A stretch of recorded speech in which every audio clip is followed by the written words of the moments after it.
Welcome to Cat's Corner Podcast with your host, the world karate champion, not once, not twice, but 3 damn times, Ernest the Cat Miller, also WWE legend, WCW legend, and a film actor in an Academy Award-winning film as the wrestler. He was the Ayatollah, and I am your co-host, Ray Big Shug Keziah, and on this microphone, I blaze nothing but freaking fire.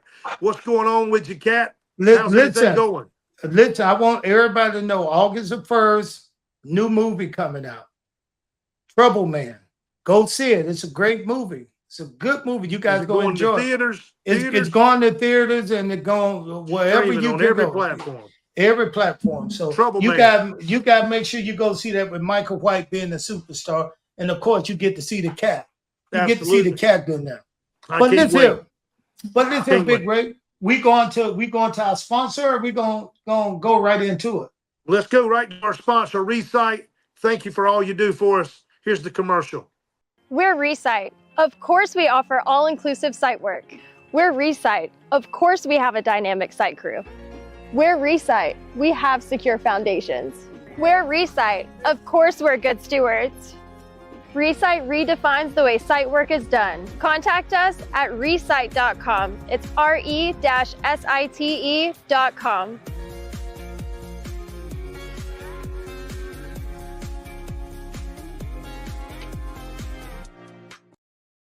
Recite. Thank you, guys. Appreciate you.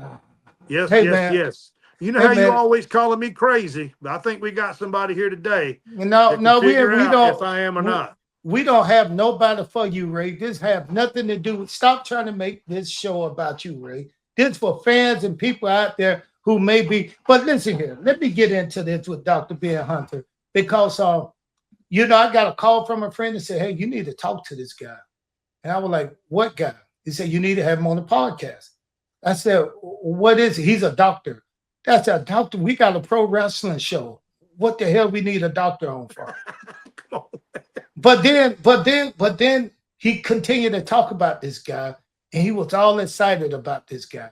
So I said, let me talk to the guy. So I called Dr. Ben Hunter up, man, and I just started talking to him. I didn't know he was a psychiatrist. I did not know what kind of doctor he was. But having a conversation with him, man, it was so easy. Have you ever met somebody and it's like you've known them for years? The conversation was easy. He's 10 times smarter, but guess what? He was able to have a great conversation with me.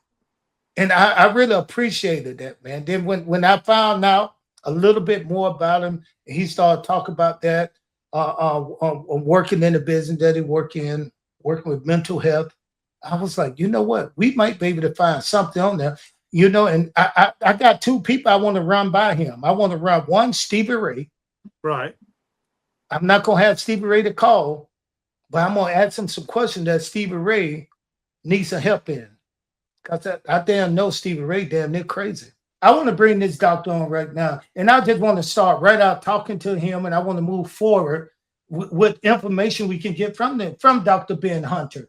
Bring Ben Hunter on. Ben, hey, Doc, do you want me to call you Dr. Ben Hunter, Doc, or Ben? What do you want? Ben is just fine, Ernest, and thank you guys for having me. Welcome to the show, Dr. Ben Hunter. Thank you, sir. Thank you for joining us. Hey, Doc, so tell us a little bit about yourself. First of all, I already know a little bit, and I want to throw this out there. We'll start with this. What did you go to Wake Forest? I did. Yep, went to undergrad at Wake Forest. Baseball career there. I think that's probably the unique factor that maybe got our mutual friend Wes thinking about, a good link up on the show. And yeah, that really, I didn't know it then, but that was the start of my mental health career. I think, all the crossovers between athletics and mental health as a psychiatrist. We started talking about them on the phone briefly, Ernest, but gosh, every year that goes by, I learn more and more about how that influenced me and where I'm at now. But let me ask you this then. Don't just skip over this, Doc. You wasn't just an athlete. You was the All-American athlete? I was an All-American pitcher there. Got drafted by the Reds. And I got to play with a lot of guys who ended up making it to the show, and what an incredible experience in college. And gosh, so much respect for those guys that took it to the nth degree. And at some point, though, I realized that was not my calling, and took a branch off and went to medical school at Emory, and went the surgery route initially, then found psychiatry, and I was home at that point. What kind of surgeon were you? So I was doing my medical school research and training in plastic surgery. Plastic surgery. Okay. And, a lot of crossover between surgery and psychiatry. Interestingly, there's a group that really kind of vacillates between those two, and I think a lot of surgeons say, I wish I would have thought harder about psychiatry, and a lot of psychiatrists maybe thought about being surgeons at one point. So Doug, how in the heck did you get from baseball to psychiatry? How did that? I mean, did that help shape you to move you into where you're at now? I mean, your early years, no doubt. Mm-hmm. Yeah, I mean, in athletics, and you guys know as well as anyone, the different character strengths you got to build playing sports, and that sports build in people. I mean, I think a lot of the very similar skills actually translate to, especially the day-to-day work with patients. It's interesting how often I think to myself, man, if I didn't play sports at that level, I'm not sure I'd be prepared to handle the stress of any given situation. I think that's true, again, both in and out of session with patients. But I mean, and you guys know it, a lot of times when you're playing sports at a high level, a lot of emotions flowing.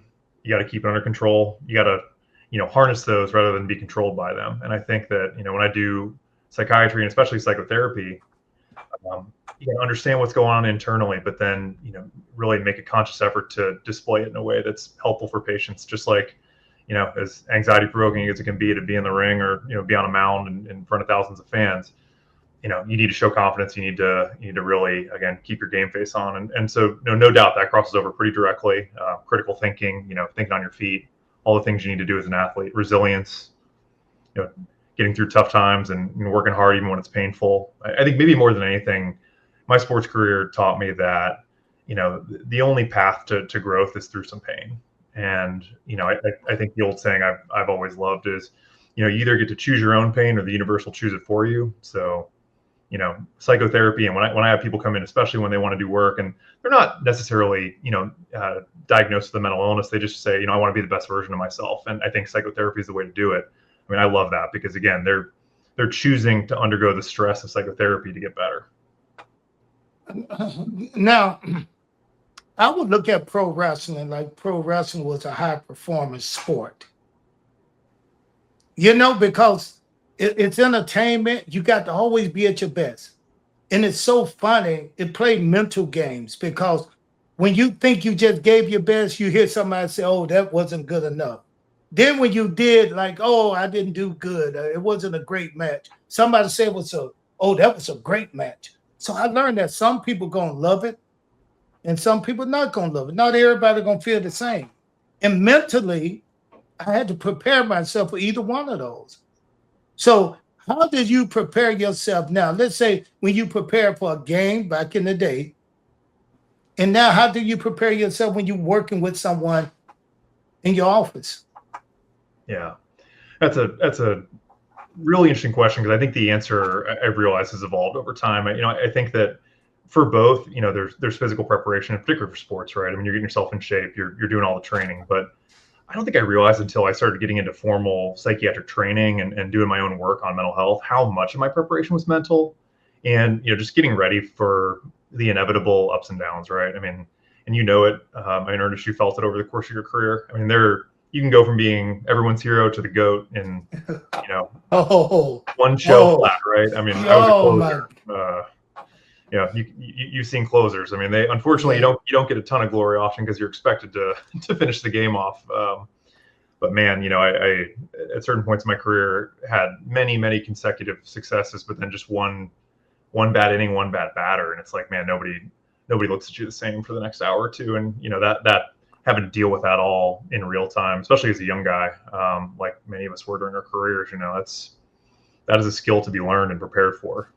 So how would you, if you went back and you had to talk to yourself after a bad game, now that you're here, how would you talk to what would you say? Or what advice would you give your young self back then after a bad game? Yeah. The great thing was, and probably not coincidentally, for me getting into mental health, I had a lot of really good people around me. And I think what they told me was what I would tell myself right now, which was, you are still the same player you were 1 hour ago. And what happened out there is just, what happens in sports, right? You win some, you lose some.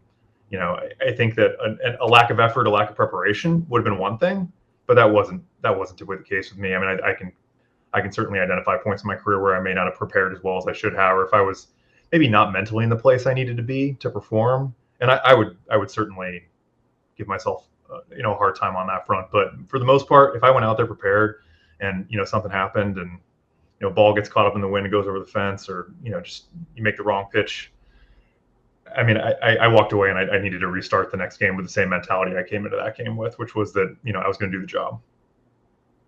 I got a question. The clutch gene. Have you ever heard of the clutch gene in sports?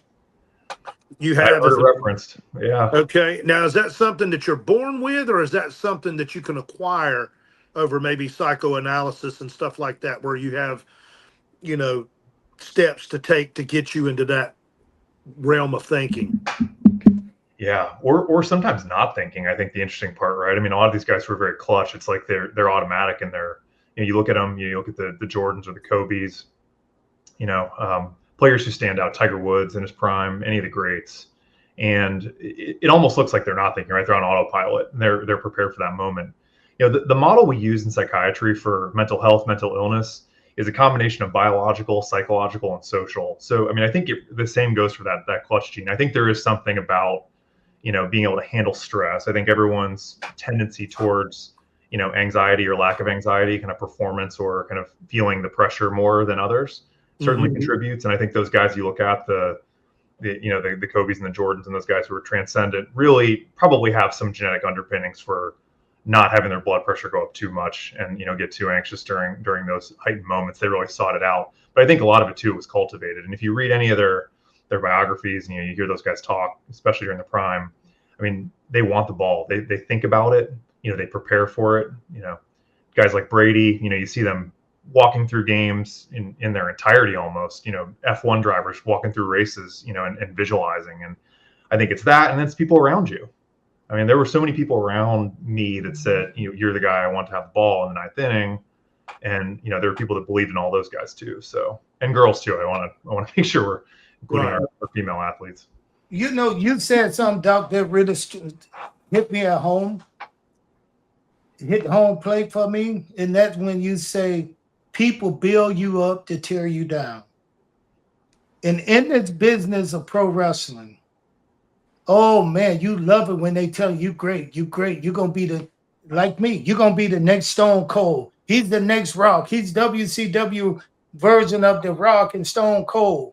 As soon as you get to a certain level at the top, people start to bring you down and to tear you down. And every time you hear that negative attention you have or getting, the more you feel like you letting yourself down.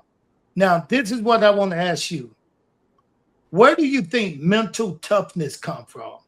And what do that mean to you in the sports world and in your world, if it means anything?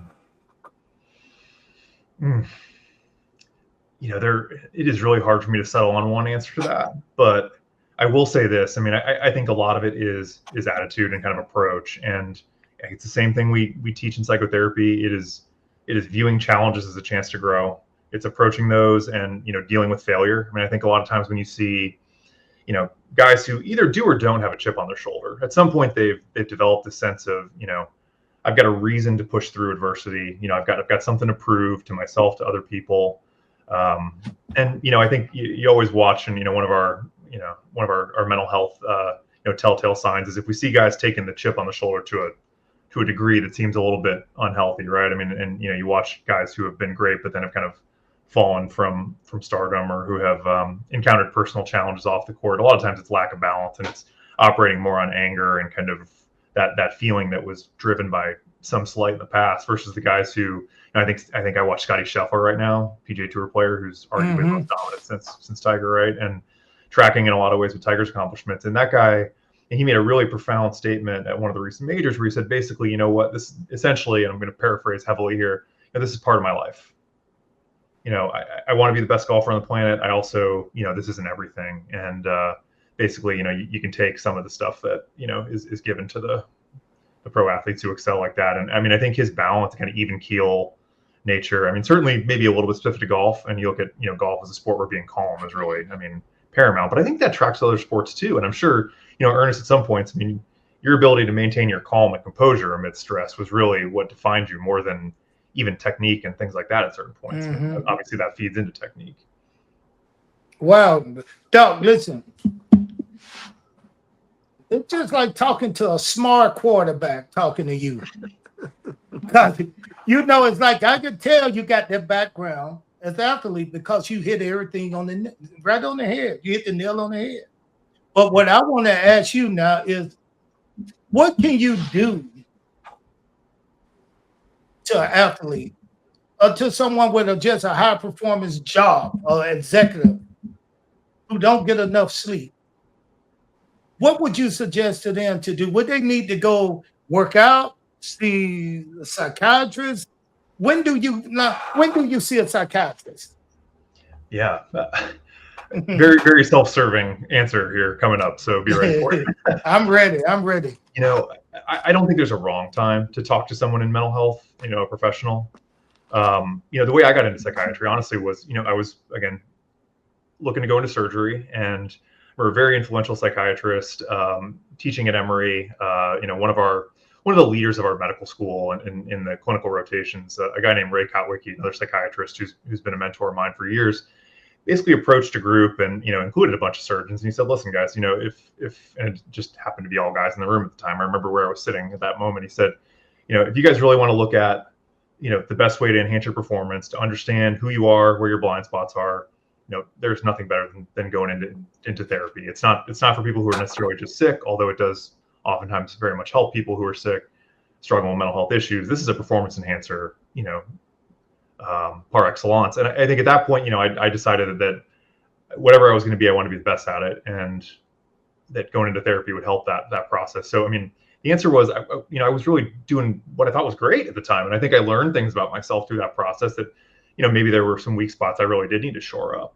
But man, what an experience. So, I mean, I think that there is no wrong time to do it. I mean, especially if you're, stressed on a daily basis and really put into positions where, you do, especially like athletes, have to kind of contain that emotional experience and let it out in a very controlled way. It's nice to have a venue like therapy where you go talk to a therapist and then, really get to be yourself as authentically as you want to be and let all that emotion out in a place where you can do something productive with it. It's not shocking that so many athletes have dealt with things like anger and disappointment in ways that are not constructive in the years, and you've got a number of stories to prove that point. But man, if we can get those guys to a mental health professional, now it's a little bit tricky with athletes. I think in some ways the work we do to just really make people more mentally well, that can mean a lot of things, and it doesn't always mean better athletic performance. I mean, I think it could be you can imagine a scenario where doing therapy and helping someone make their life better, which is kind of the goal of therapy, in terms of the psychotherapy we do in psychiatry, would actually make kind of take their edge away from a performance standpoint. And now that's where going in with the right goals is important, right? So if I'm an athlete going in, if I would have encountered my therapist during my athletic career, arguably probably would have been great. What I would have said was, I am specifically here to enhance my athletic performance. That is a different process than going into psychotherapy to make my life better. And, they have intersection points, but they're not always exactly the same, which you guys know, again, as well as anyone. It speaks to why athletes sometimes struggle to make the transition out. It's why they sometimes struggle to get balance in their lives, because, they're really focused as much or more sometimes on performance than on just being well, being happy, being healthy. That kind of comes later for a lot of athletes. And I think that's a dangerous proposition sometimes, and one that we just need to watch as we work with any athletes or high performance individuals. Same thing for an executive or the other docs I work with or anyone else. We got to make sure we understand the goals, and in some cases they need to be okay with the fact that learning more about themselves and maybe taking the edge off might actually in some ways impact their performance in ways that are not what they intend. So just I think that's why it's so important to have a professional who really understands how those different processes work, what coaching looks like as opposed to psychotherapy, how they can both be utilized on a different timeline, perhaps, to help people in the ways they're looking for coming to the treatment.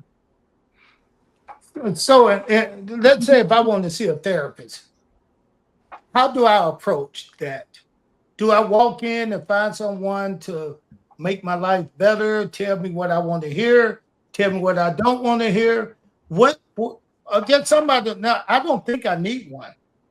Now, Ray and no other guy may say I need one, You really but do. I want to know, how do I approach a therapist? What should I say to one? Because what would you say if you was me walking into a therapist's office? Yeah. Well, What you know, would you say? Ernest, I knew you were going to ask the right questions here. Did you? I did. Based on our first conversation, this is I couldn't script it better myself. And not just because we're talking about mental health, which I mean I appreciate so much you guys making time for this. By the way, it's something that I think is getting more airtime in general, but man, especially with a group of athletes, I'm sure, and fans of athletics that listen to you guys, so important, and I appreciate it so much. I think the first step is understanding what your goals are, right? So again, to that last point I made, if your goal is stress management, or you've been feeling anxious, you've been feeling down, you're dealing with a trauma, and any of those things, kind of outlining what you want to get out of therapy, and your therapist can help you with this too. So really, it's just kind of going in with some kind of a game plan. You brought up based on our prior conversation a bit of a trigger point for me, which is a lot of people do want to go to therapy and they want to be told it's all going to be okay. They want to be told they're not the problem. Those things may be true, but that is really not the goal of therapy. In most evidence-based therapies, meaning the therapies that have science to support their use.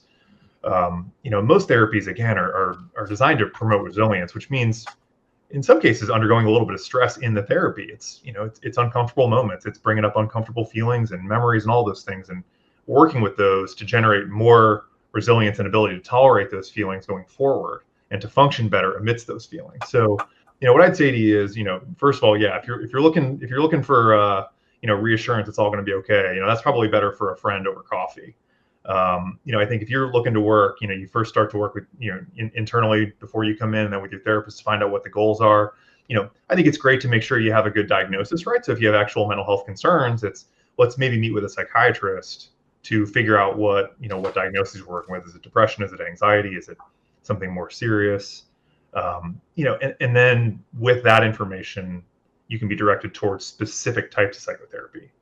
And that's a piece I can't emphasize enough. I think that in a lot of cases, therapy's become this term, and people go to therapy and you ask them what type of therapy, and they're ask you what you're talking about. Talk therapy, right? Well, that's not really an answer. Right? I mean, I think it certainly tells me a little more about what you're doing. But what we know, in therapy and in psychiatry, is that there is excellent science to guide the decision around what type of therapy to do, and to guide the training of therapists. So when we talk about, the place I work, Skyland Trail, residential psychiatry, we're entirely steeped in evidence-based practice. My individual practice is entirely steeped in evidence-based practice, meaning we understand the science behind, which treatments are effective and safe in specific conditions for certain types of people. So you mash all those things up. It's not just that I'm doing therapy.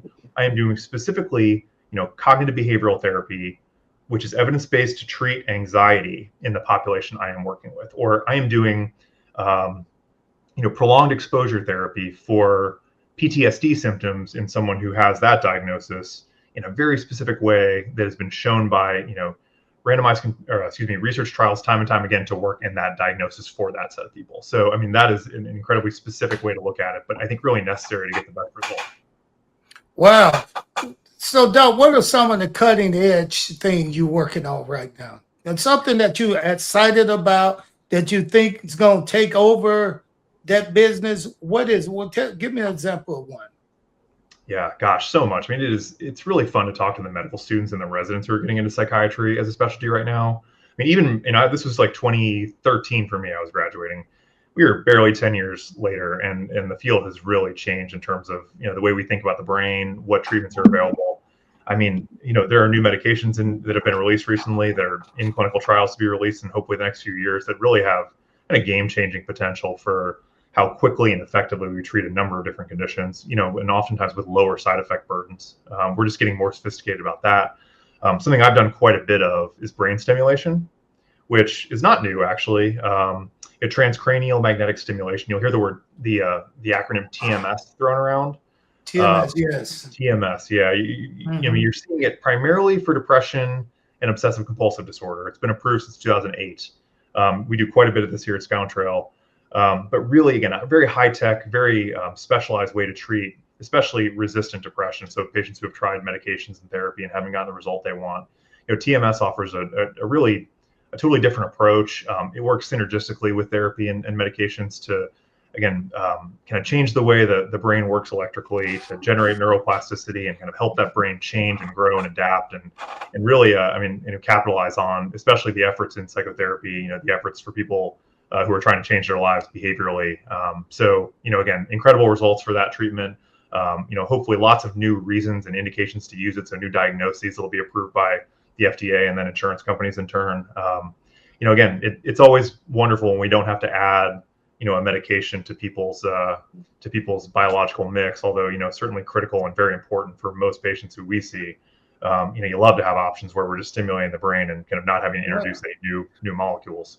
Well, Doc, it sounds like to me that what you guys are really going out there is just change of lifestyle. Do you think that's the beginning part of what you guys are trying to reach? Oh man, again, as if it's scripted, Ernest. Everything I hope we're going to get to talk about, you keep teeing up. I mean, the foundation, even for seriously ill people with schizophrenia, bipolar disorder, who have really struggled, to function. Certainly, depressed and anxious people, ADHD, all these conditions we treat in the outpatient realm, especially. I mean, lifestyle management and behavioral modifications. I mean, that is really the core of all of it. I mean, it is, just at a conference this past, it was about 2 weeks ago now.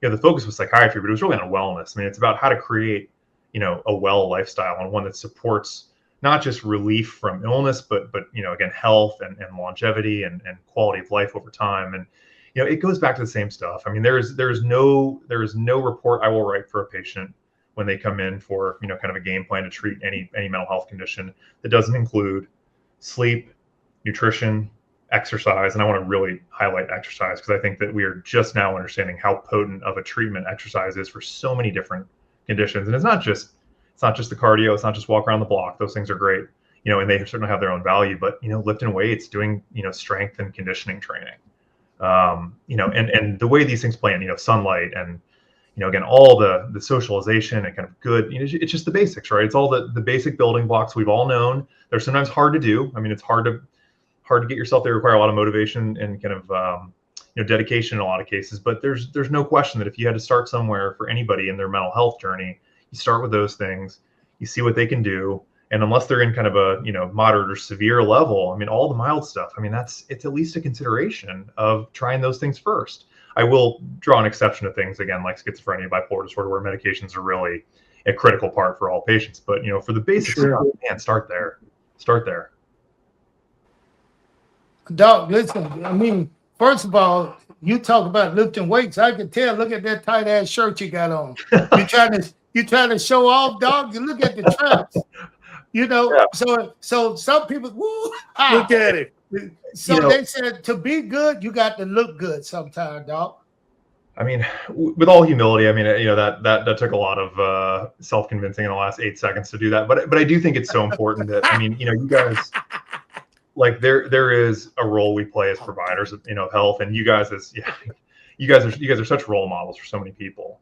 Yeah. And, and I think we are too. Patients come in our office and they want to see that we're drinking the Kool-Aid, right? I mean, I'm not going to go to the gym and expect that it's going to have the same effect if they think I've never seen a locker room in my life. And, and not only that, I mean, like, I think you got to live the journey, right? And I think that this is a lifestyle for us. And that was really what we spoke about at that conference a couple weeks ago was, we're ambassadors for health. I think we need to represent it. I think we need to be, out in the public, being seen doing things that we would recommend patients do. And, certainly I think everybody has their own struggles, and I don't hold everyone to the, the accountability level I might hold myself as a former athlete, but I want patients to see that I'm doing this stuff and that I understand what it takes to do it. And, I'm not saying it's as easy for them as it is for me. I mean, I've loved this, right? I've done this for years. I don't think I've missed 3 days in a row in the gym in 20 years at this point, but, that is part of, my identity at this point. And, when they can see that and they can see how much I care about it, not just, here's a checklist of things you should probably do to stay healthy, that the the old printout from the primary care office, right?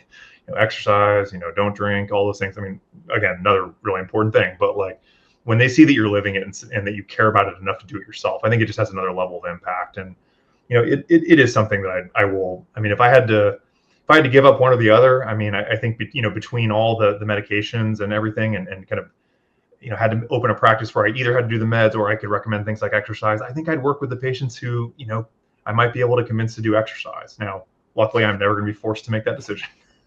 Well, But it all goes hand in hand. I mean, it's such a building block of every version of health, including mental health.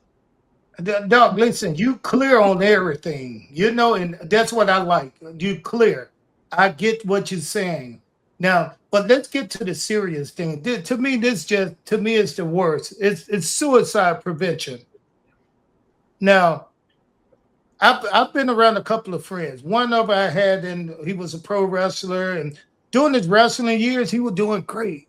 He loved wrestling. He was one of the guys that had a great time on the road. But as soon as WCW split, and some people were left out without ever working as a wrestler, he committed suicide. And I saw the down spiral, but I didn't know what to say to him. He started drinking. He started doing the obvious. He started drinking, not working out anymore. And I saw it coming. He committed suicide. And to this day, it kind of haunts me because I wish it was something I could have said, or someone I could say, hey, go see this doctor. What do you think about the suicide thing? What do you think about prevention? What do you think we should do? Yeah, I'm also going to say, for anybody who's ever heard me talk before and have listened to this right now, I did not feed you guys these questions. I mean, this is literally this is the set of talking points every psychiatrist wants to have, and this is maybe the most critical when we're talking about.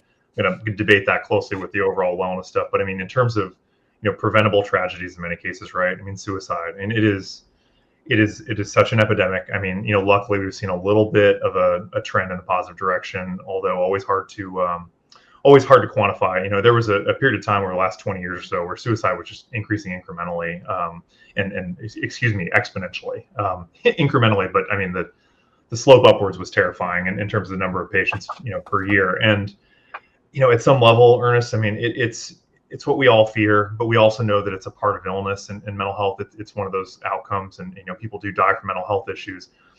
I think the reason we talk about it and why it's so important to bring up is that it is in many cases, very much, worth at least attempting to prevent. And, I think in many cases, they see friends and they see their kids, they see people they care about struggling, and, asking about suicide and actually approaching them and saying, hey, I'm really worried about you. And, you've said some things right now that in the last X amount of time that have scared me. I'm curious, have you had any thoughts about suicide? Have you thought about ending your life or anything else serious like that?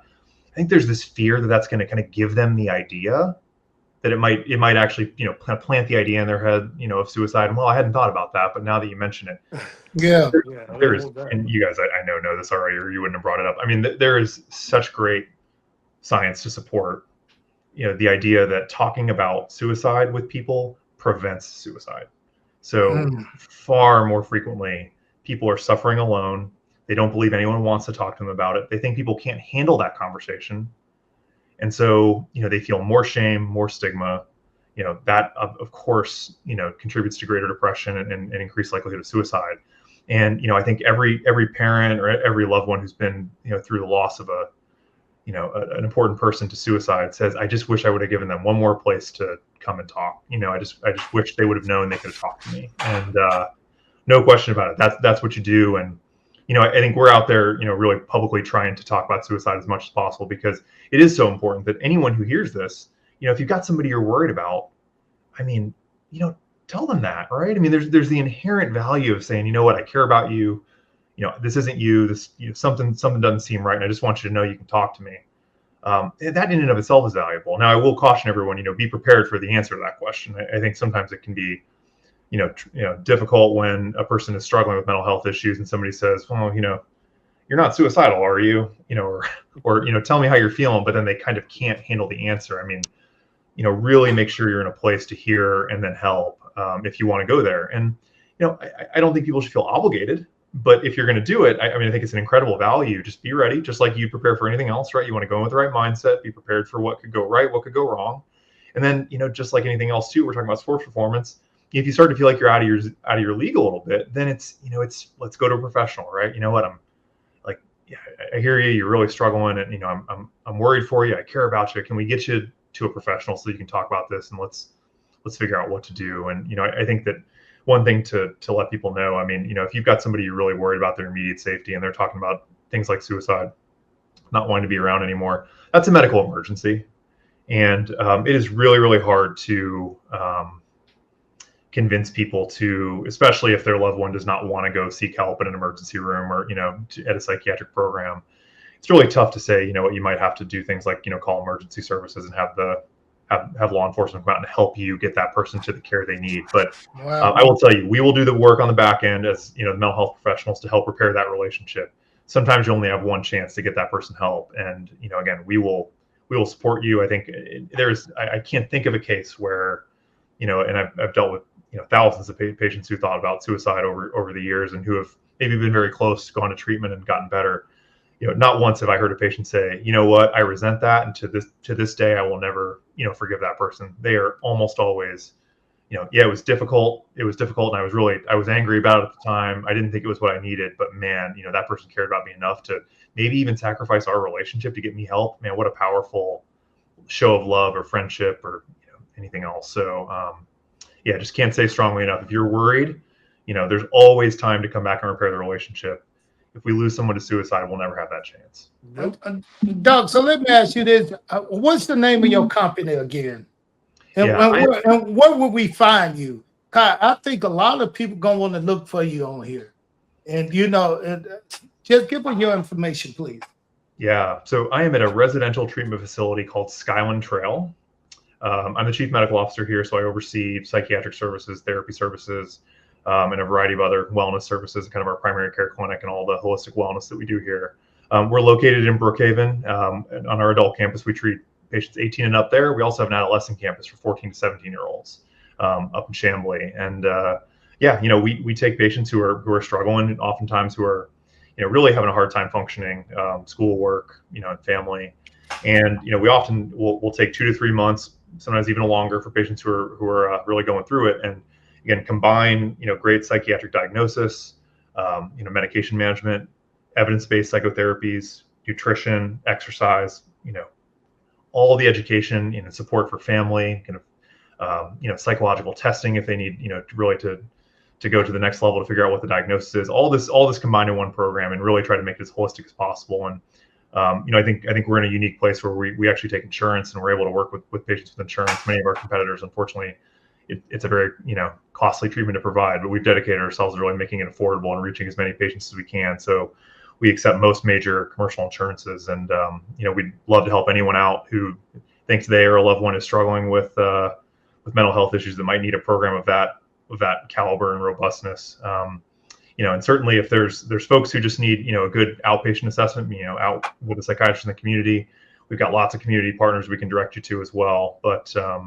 we will take it to the level of excellence that I know you would expect, Ernest, and that this is part of my personal brand as well. I think anything we're going to do as well as we possibly can. So that's kind of well, one of the reasons I asked, because I think WWE just put together something to where if you need to see a therapist, psychiatrist, they'll pay for it. Just like they would do if you was on drugs, they would send you to drug rehab. So I think this is really needed, man. And I think this can help. Listen, most of the questions I was asking you was something I experienced in my profession, in pro wrestling. I got so many friends who up and down, who you may say, hey, you need a little help, and you just don't know how to have that conversation with them. So I'd like to thank you, man, for coming on, giving us this time, and we'd love to have you back on. I need to work on some questions and talk to some friends, and I got a couple of names I want to throw out at you, but I'm gonna wait and see what they think about it, and before I go that route. But thank you, Doc. Very professional. Very professional. Oh, My pleasure, guys. I mean, again, I'm just so appreciative of the chance to get on. I mean, you guys have influenced so many people over the years and continue to do so. And yeah, I've got some questions for you next time too, Ernest. I know, our little conversation that led up to this. No, let's go, podcast. dog. I got 4 more minutes. Ask, give me something. You I think don't I got a scare me, 4 minute. dog. I think I got a 4 minute Dog, question for you. dog. You don't scare me, dog. Come on, let's go. Yeah, I will say I don't think Ernest is ever going to walk into a phone call with a physician not asking first what the specialty is again. But no, we had such a good conversation. There was one thing you brought up and we talked about a little bit, but I'm curious, what advice you have, and you mentioned it just a few minutes ago as well, for people that have been in athletic careers, especially, and I think this translates outside of athletics, for your ability to both weather the identity shift that happened when your, career in wrestling, you realized that was going to come to a close, and kind of how you made the transition, and also maybe if you could touch on it for just a second. I think so many people would appreciate hearing this, how you did, kind of keep your self-concept whole and keep your self-esteem up when you knew sometimes, you were, having weeks where you were not cast as the favorite, and I'm sure that had a tremendous effect on the way people treated you and the way it felt week to week sometimes. So I'm curious how you handled that, and then how you transitioned out to your very successful career post wrestling. Dog, and you know what's so funny? I go back to sports. When someone cheered me, I was okay. But when I got that one guy in the corner that booed me, he hate me, he telling me how much he hate me, it just gives me something. I'm gonna show this guy just how good I am. So when I was in pro wrestling, when I left pro wrestling, I made pro wrestling like my enemy. Like it didn't want me, so I don't want it. But I'm gonna show them what I can do. So I was able to just transition myself from being Ernest the Cat Miller back to being Ernest Miller into what I love doing. What I really love doing is that's teaching karate, being the best karate instructor I could be. And that right there helped me to forget about the fame and all this. But wrestling is like the mafia. Once you get in, you can't get out. Nobody ever let you live that out. Even when they see me in places, oh, that's Ernest the Cat Miller. Even when I didn't want to be recognized, that's Ernest the Cat Miller. So it helped me to transition that because I still had a little bit of that in me, even when I left. You don't totally forget about it. You still got a little bit in you, and you still appreciate people because now they appreciate you. I like that so much, and such a great point to end on. I mean, I think your point about keeping some of your identity, right? You stayed Ernest the Cat Miller through your whole life. I also think it's not coincidental that you in martial arts, right? So much discipline, so much internal calm and peace that's promoted. I mean, I love how meditation and martial arts and really, I mean, it's a very therapeutic exercise. I mean, you rarely see people come out of martial arts less mentally healthy than where they went in. And I just think that you said something that I would love to broadcast to everyone who has had mental health issues or who hasn't. I mean, we can all be excellent at something, right? And whether you're excellent at wrestling, martial arts, or whatever you take after your martial arts career, whether I'm excellent at baseball or being a psychiatrist, or even just I'm going to be excellent at being kind to somebody today, or I'm going to be excellent at working hard to understand who I am, or taking care of my dog, or whatever it is. I think we can all be excellent at something. And a lot of times, people just, they set their sights a little too high initially, and they say, well, if I'm not the best at this, then it's not worth it. Start with something small, be excellent at it, and build. And I think that's something that athletes learn from day one. I love how you've translated that to all your students through martial arts too. So thank you for continuing to portray such an excellent, paradigm of mental health to the martial arts. I got one question for you. Were you a Hogan fan? Did you grow up watching Hogan? I mean, how could you not be a bit of a Hogan fan, right? Whether he was the hero or the goat at any given time. I mean, the guy transformed the American sense of masculinity. And I think that so many of us identified with, the power and the strength, and, there it is. Yeah. I mean, he was a character, and he was larger than life. And, I think we all miss him. I think we all have a little bit of the Hulk Hogan inside of us too. And, that's something, again, we try to bring out in patients, and I certainly think that there's a hyper masculinity that we've moved past a little bit in terms of an actual goal of looking like Hulk Hogan or being that strong. But man, if you can't harness the Hulkster in that moment where you're really trying to find strength, I mean, he's a great place to look. Doc, you gonna make me cry, Doc. Let's not do that. You gonna make me shed a tear because I love Hogan. Hogan was the man. He was like I told you, Ray. Hogan was like that cool uncle who been there before, but he come back and get your hand, nephew. Let's go. I'm gonna show you the way. He was always nice to me, and I really appreciate him. And go miss him. Rest in peace. But anyway, Doc, listen, we're going to have you back on, Doc. But I'm gonna be giving you a call next week so I can get some more information and maybe get some stuff out to some of the guys I know and push it. I'd like to push what you guys have because sometimes people just don't hear you the first time. Right on. No. So anyway, Doc. Glad to do it, guys. Anytime, and just appreciate you again having me on, and really supporting mental health. It's about time, and I think we're finally getting there. We really appreciate you joining us here on the Cat's Corner, and I know I learned a lot. So I want to thank you for your honesty and how that you're really dedicated. It seems like to your patients, and you're an athlete, so you kind of see it from both sides, and the paradigm shift in your own life. You've seen it, and you started out as a surgeon, and now you're a full-on psychologist. That's I applaud it, man. It's awesome. Yeah. Absolutely, Yeah, absolutely.